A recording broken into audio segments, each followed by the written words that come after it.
Welcome back. Today we will discuss the last topic in the lesson, life processes. We have already completed discussion about nutrition, respiration, transportation. Now, in all these processes, you would observe that certain new things are created and certain substances are broken down. This is all part of the metabolic reactions. Now, during the metabolic reactions, certain byproducts are released. For example, in the case of photosynthesis, oxygen and water would be a byproduct.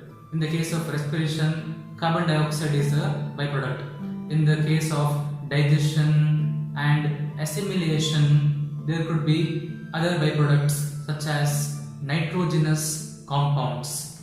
Now, if the concentration of these byproducts or waste products accumulates in the cell, it could turn out to be toxic and cause damage to the cell. Therefore, these waste products needs to be thrown out of the body. Different organisms have different methods of throwing out the waste products. In the case of unicellular organisms, simple diffusion will do the job. Whereas in the case of higher organisms, for example in the non-chordates, certain specialized organs are present. Removal of nitrogenous wastes from the body is what is called as excretion. A specialized excretory system is present in organisms like Arthropoda, Annelida, Platyhelminthes, and also in fishes, amphibians, reptiles, birds and mammals.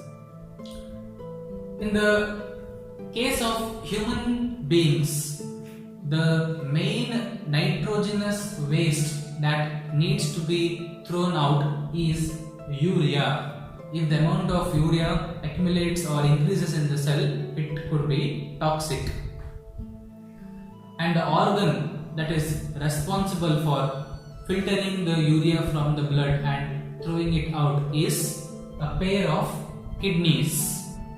You look at the diagram, the excretory system is made up of two kidneys present on the left and right side of the body. The blood is carried from the heart through the renal artery, which is seen as a red colored blood vessel. It goes to both the kidneys, and a renal vein takes the deoxygenated blood back for purification. The blood that is carried by the renal artery enters into the kidney.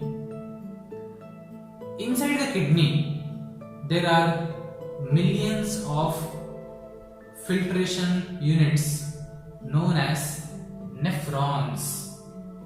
Nephrons are the structural and functional units of the kidney. This is where the blood is filtered and the waste products are removed from the blood.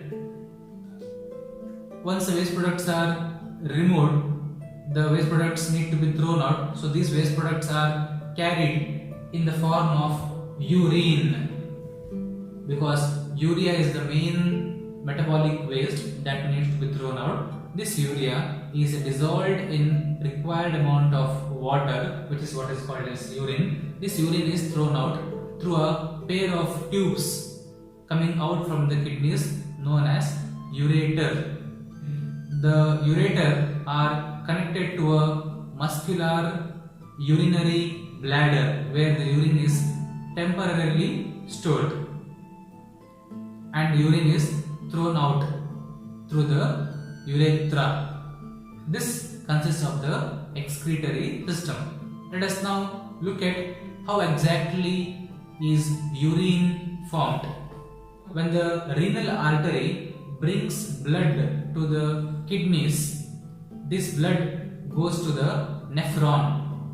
The nephron, as you can see in the diagram, it consists of blood capillaries called as glomerulus, and below the glomerulus we have a cup-shaped structure known as the Bowman's capsule.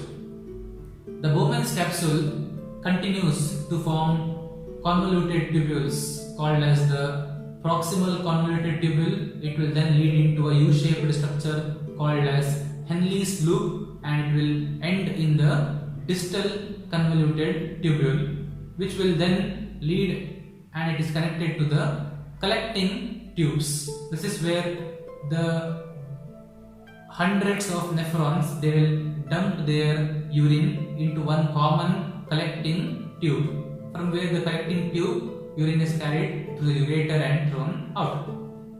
When the blood comes to the glomerulus, what happens is filtration takes place by means of pressure. Waste products will be seeping through the capillaries at high pressure. From the glomerulus, these waste products will now enter into the Bowman's capsule. Blood is carried out, only the waste products remain in the capsule. The second step is what is called as glomerular filtration. The second step is tubular reabsorption. In the waste products, there are certain useful substances which are required by the cells, which cannot be thrown out. Water, glucose, some amino acids and salts, which are reabsorbed by the cells.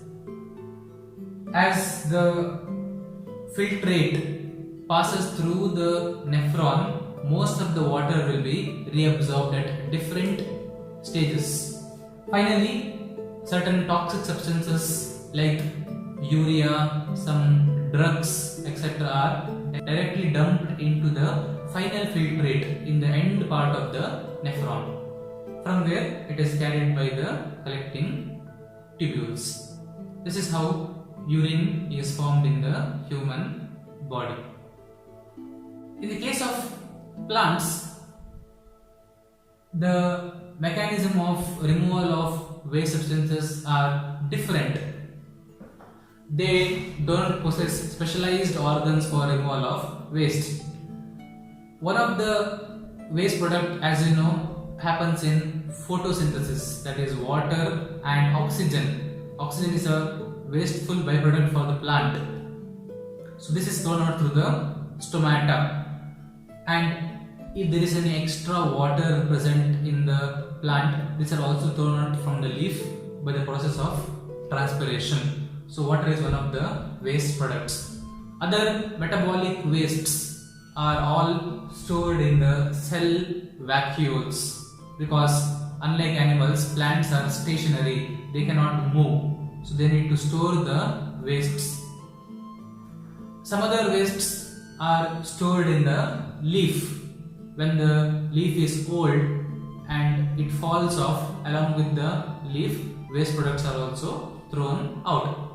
Some other wastes are stored in the plant, in the xylem, such as resins, gum, tannins, rubber, etc. These are all metabolic wastes for the plants. That is how excretion works in the plants. With that, we have completed the topic excretion and the lesson life processes. Thank you.